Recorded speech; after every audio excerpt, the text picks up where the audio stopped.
All right, let's go. It's time to do a tier list. This is for season 1 in Marvel Rivals. I'm a little bit late, a little behind in the tier list game, but I think I've been collecting a lot of data. You know, I've been playing a lot of competitive matches. I've almost got like 200 matches in this season, probably in competitive alone, to be honest. So I feel like, you know, we've been pulling in all the information possible. And this is what I've come up with. Now, I'm going to pretty much speed run through a lot of this. We're going to go over each role, and then we're going to look at everything as a whole. And that's what you're seeing here right above me. Whenever a character is new, they'll be highlighted in blue. Promoted from the last tier list I did, green, demoted, and red. A few things I want to get out of the way. One, this is subjective. This is completely just my opinion. Everyone exists in their own little pocket meta, especially dependent on your rank and skill level. So it's maybe there's a hero that I put up really high that doesn't seem like it should be there. Well, maybe for you in the meta that you play in, it shouldn't be there. This is completely based on my experiences. It can only be based on my experiences, okay? So if things are gonna vary. I do have a character in the garbage tier, and we do have a golden #1, I think the best character in the game. You'll find out who that is shortly. All right, let's just get to it. Okay, so we're kicking it off with the strategists. Now, I've said this before in the last tier list. I think a lot of the strategists are very, very good. But as time has passed, I think some have kind of fallen off. That being Adam Warlock and Jeff. I think they're notably the weaker strategists in the game. I'm definitely not telling you that Jeff can't carry, Adam Warlock can't carry. I've seen it, I believe it, but I think on average, they're, you know, the lesser two of the strategist pool. Especially when we're starting to see a triple support, a triple strategist meta emerging, you could say, which is kind of surprising because I made a video exclusively talking about the 2-2-2 meta that seems to be, you know, standard, but almost exclusive to season 0. Now a lot of people are trying to force or, you know, really push a 3 strategist meta, which is cool. I think it's pretty fun, actually. I like it when battles are drawn out. But there's characters that do it better. Cloak and Dagger, I think, is actually the best strategist in the game. The only counter that I really know to Cloak and Dagger is Magneto. So Magneto, you know, he charges up his big orb for his ultimate. He can kill Cloak and Dagger out of her ultimate. That'll dissipate the residual value of the Cloak and Dagger, like that mist or whatever you want to call it. That'll go away, and it's a huge denial play. But aside from that, man, Cloak and Dagger just has every tool in the kit for every situation. And a really good player can mix and match both simultaneously, switching out to Cloak to get that blind damage increase for your allies if they shoot the target, or damage or weakness to the enemy. And then, you know, getting to those heals, not having to aim, so you can get to those heal, you know, those allies that are like Spider-Man or Wolverine that are diving all crazy and you can't really see them. Well, you're just chucking heals over there and you're going to hit them. Okay, I don't think it's just for noobs. I think it's actually, there's a lot of nuances to Cloak and Dagger to make them an expert level character. I think she's really good. She's #1. Luna Snow, Mantis are still really good. I mean, you can't go wrong with them. Luna Snow's ultimate is amazing, and Mantis does really good damage, especially in a triple strategist meta. Invisible Woman is the newest one, and I think she's excellent.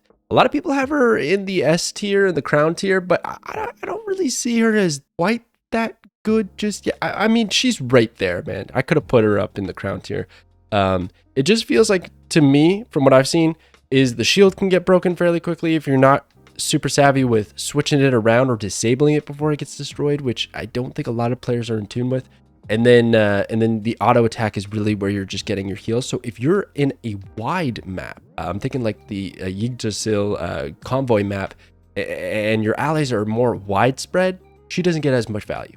But if you're on a map like, let's say, a Clintar, where there's that one lane where everyone's funneling through, she gets a lot more value because the heals pass through allies, and, you know, you get a bunch of healing output with her. And then her, you know, utility is amazing. The slow, the push has got to be one of the most fun abilities in the game.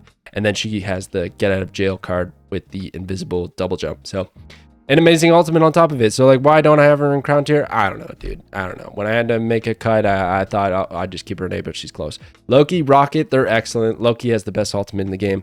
I mean, he can copy. If you haven't been dumpstered by a Luna Snow and then a Loki copying the Luna Snow ultimate, then I don't know what to tell you, because that's so frustrating, man. That's such a difficult, you know, team up, you could say. It's not a team up ability, but that's difficult to come up and beat. But anyways, yeah, it's really annoying. And then Rocket, a lot of people want to downplay Rocket, but we just recently saw a no damage Rocket make it to Celestial rank. I thought that was pretty sick. And just in general, man, the revive gets you your teammate back right away without you having to really do anything. He is a heal bot. He's healing like crazy. It's pretty good though. If you get good with his mobility, you can dodge a lot of stuff and you're gonna be fine. So I think Rocket is better than most people think, but I think people are starting to warm up to him. Okay, really quickly with Adam Warlock, I just don't feel like he does enough.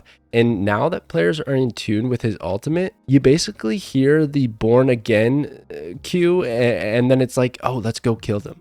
And I think a lot of people should be using it more often, where you only resurrect 1 or 2 fallen allies. Use it earlier in the team fight, even at the risk of no value, so that if one does fall early, they'll come back and help you out and win that team fight. But people don't really use it like that. And the healing, it frustrates me. I play a lot of Adam Warlock. The healing is frustrating because your ally is standing there. They're like, dude, why aren't you healing me? It's like, dude, I'm on cooldown right now.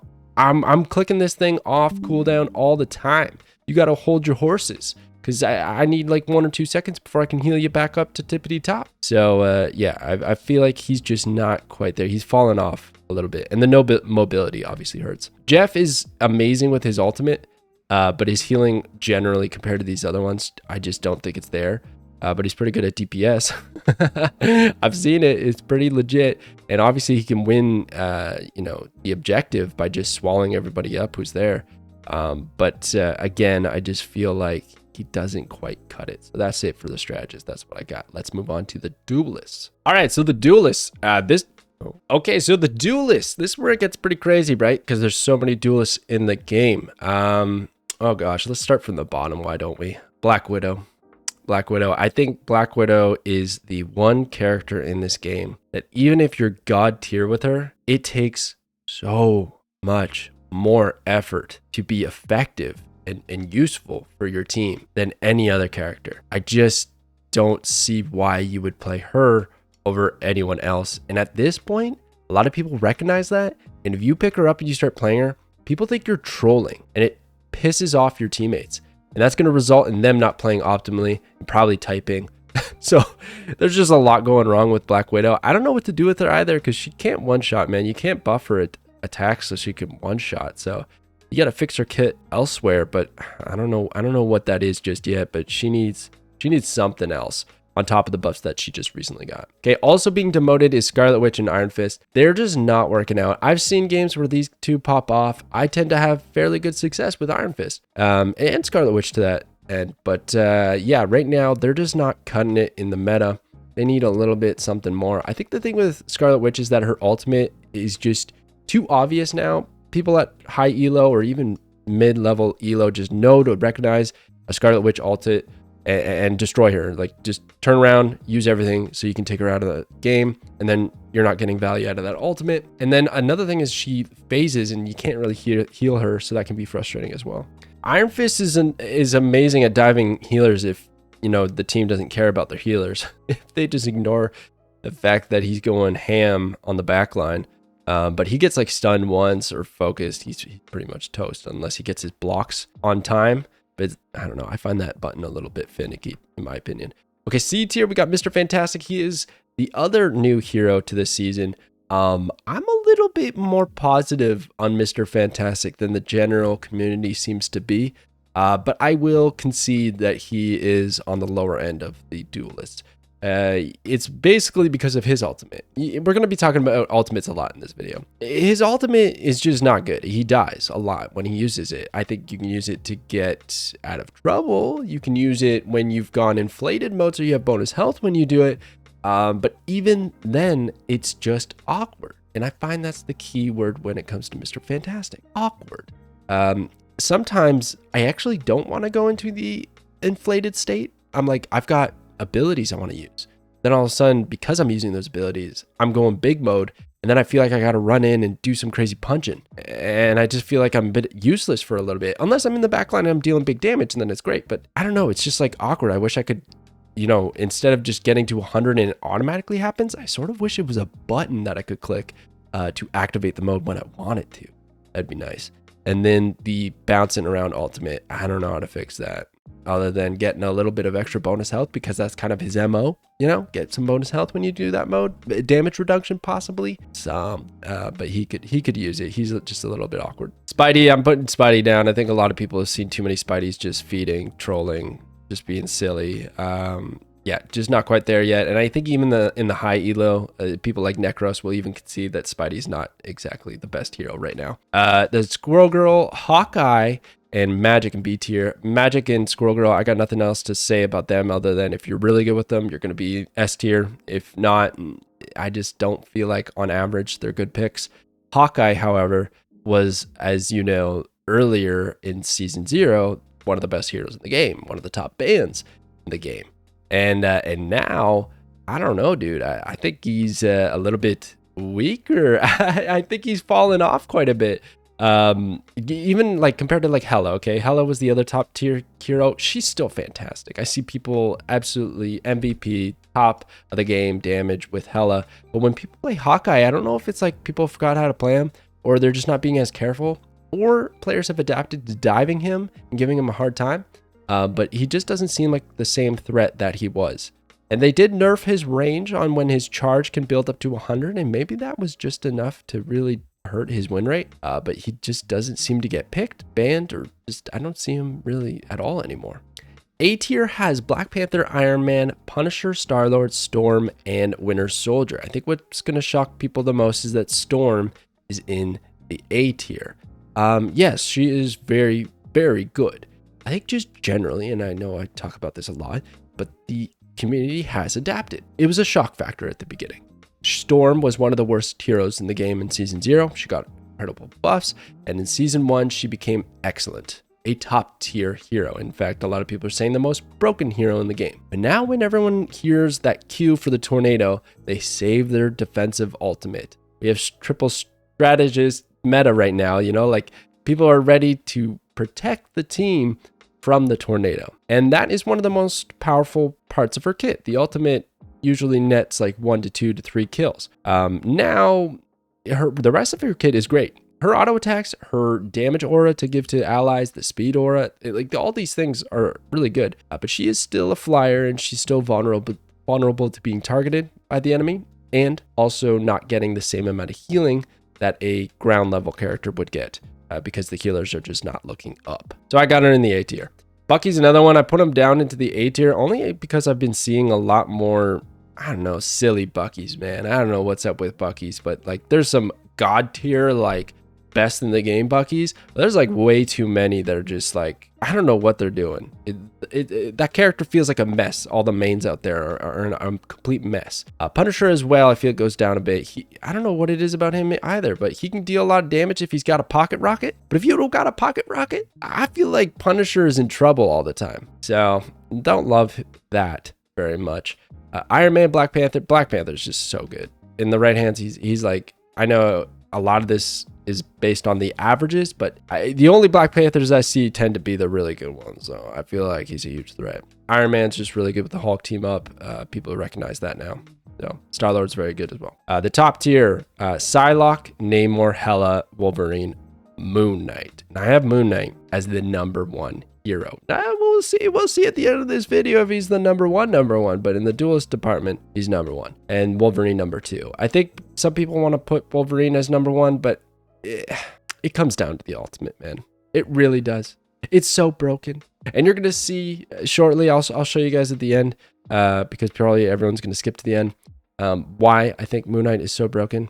But it's his ultimate is crazy. Hela is crazy good. She's still top tier. Namor has risen. Namor mains, let's go. He's been my #1 DPS. He is so good, especially when paired with a Luna Snow, but he doesn't even need it. The ultimate's great. The squids just hiding them are excellent, and he just deals really good damage on defense and offense. I think people underestimate his offensive capabilities just because they're so programmed to him being a defensive character. Psylocke is the best sneaky assassin in the game, in my opinion. She just, if she just deletes anyone she wants. If you know what you're doing with the character, she can go and delete any squishy backline, and her ultimate is game winning. Now, like I said with Storm, people have adapted to recognizing that Q and using their defensive ults for it. But I just feel like hers is a little bit faster, a little bit of a crazier range, lasts maybe a little bit longer. I'm not too sure about that. But yeah, it just seems a little bit better, especially she can go invisible and do it when you can't see her coming. So anyways, that is it for the duelist. I'll talk more about Moon Knight in a second, but let's talk about the Vanguards. All right, so for the Vanguards, I'm going to keep this very short. I don't think there's a whole lot that has changed other than Hulk going up. I know some people haven't seen a good Hulk in their entire time of playing this game, and I understand that. I know he can be a very polarizing character, but in, you know, I play mostly Diamond up. There's some crazy Hulks. They steal games. They really do. It's such a good character when you know what you're doing. So Hulk is the second best Vanguard in my opinion, but Doctor Strange is still king. He was the best Vanguard in season 0. I think he's still the best one in season 1. I don't think this is going to change. I feel like Doctor Strange is like the Vanguard that they want to always have at the top of the meta. Just the way his kit is designed, it's just like foolproof to always be good. His ultimate's excellent, the big shield, giving a portal so you can get to... He's just never going to be lower than A tier. He might bounce out of S tier if I don't know, they deliver some nasty nerfs, but he's always just going to be a good character. Magneto, I'm bringing down 1 tier. I don't know. I feel like he's dropped off just a little bit. He is that cloak and dagger counter, and I feel like that's where he's extremely viable right now. But again, don't look at that like he's bad. I just put him down like 1 position, hardly even. Just under Hulk. And then Groot, Thor, Venom, no change there. I think they're all still good picks, but not quite S tier. Penny, I'm bringing down a bit, and Captain America, I'm bringing down a bit, just to separate the ranks a little bit. I do think that they are the weaker Vanguards. I think Penny can be S tier in defense. Unlike Namor, however, I don't think she has very good offensive capabilities unless you're a god tier Penny, but even then, her whole kit is around, you know, really setting up a zone. If you're constantly moving forward, I don't feel like you have that advantage of setting up your zone as frequently as when you're on defense. So she's a defensive character through and through in my brain, but that's just how it is. Captain America, on the other hand, he's kind of crazy. He just runs in the back line and just goes ham. But I feel like if he doesn't have the team up with Thor, he's just way too weak, way too much of a pillow puncher. So I'm keeping him in the C tier. All right, let's look at the whole thing altogether. And there you go, season 1, all of the characters. I think it's 33. I don't know the number off the top of my head. No, it would be 35, I think, with the 2 new ones. There you go, 35 characters. Crazy. Let's talk about Moon Knight now. Okay, so there's this post on Reddit. It was posted by Sideways. Shout out to Sideways for doing the science behind this, but it basically proved that the Moon Knight is doing the ultimate, is doing more damage than it should be. It's supposed to list it on the website, only be doing about 70 or 75, and it's doing 150. So that's crazy. It's bugged. But on top of that, it's just broken. How many times have you heard the moo and you're dead, right? Okay. You could be a tank and all of a sudden you only heard like a cow mooing in the distance and you're dead. It's just way too much damage. And okay, oh yeah, it's a lot of damage, so are a lot of other ultimates, but here's the other factors that make this broken best ultimate in the game, in my opinion. There's no reaction time. It happens, and if you're within the circle, you're basically dead. There's very, very, very little time to react and get out of the way. Channel time is almost non-existent. He's waving his little wand around, and he puts the circle, bam, it's there. It's happened. He's already planted it. It's not like Scarlet Witch turning up, you know, yelling pure chaos to the entire world of Marvel before she finally detonates. No, he just waves his little wand and then it goes bam, and then the little circle goes. Okay, crazy amount of damage. The other thing is that it's one of the cheapest ultimates to charge, and he can charge it just by throwing random bullshit everywhere, right? He's ricocheting things off of Vanks and all of his teammates and allies and enemies, and well, not his allies. I don't know why I said that, but you get the idea. It's going everywhere. Damage is flying everywhere, and all of a sudden he's got another ultimate. I've seen Moon Knights get 2 ultimates in the same team fight within like a minute, less than a minute, and those ultimates can win games. When we talk about ultimates and the value that you get, often when duelists, we're talking about the amount of kills that you can get, the amount of enemy heroes that you can take out in that given fight. Moon Knight ultimate, if you're half decent at aiming it, which is not a very difficult one to aim, you're probably going to get 1 or 2. You put it on top of a healer, they're done. Okay, and that's probably going to win a team fight. And when you have an ultimate that can do this so consistently and so frequently, almost every single team fight, yeah, you're leading yourself to a victory. Now, I'm sure you've seen a lot of bad Moon Knights. I know this is going to be the hottest take. I know people are going to absolutely torch me in the comments. I don't care. This ultimate is super broken. There are bad Moon Knights just like there are bad any of these characters. People playing them, that is. But on average, I've just seen Moon Knight just single-handedly win. You're like fighting on an objective in overtime, and you're finally like pushing back. Maybe you even got a couple kills. You're like, oh, we're gonna win, and then the moon haunts you, and your whole allied team is dead. And it's just like, oh, well, that kind of sucked. Not to mention, he can't even be canceled out of it when he's waving his little wand. I've tried pushing him as Invisible Woman to, like, I don't know, snap him out of it. You might be able to freeze him or like stun him or something like that. I'm sure he's not CC immune, but he might even get it back at 100%. It might just like cancel because it's a confirmation. You have to confirm to place the ultimate. So yeah, I tried pushing him with Invisible Woman, no avail. Still didn't work out. No. Anyways, that's why I got Moon Knight at the top. The rest, I feel like I've already explained myself pretty good here. Cloak and Dagger, I think, is the best support. Even if the numbers, there's a lot of statistics out there. I don't fully buy into statistics with a game like this. I like looking at them, don't get me wrong. I think some of it's interesting.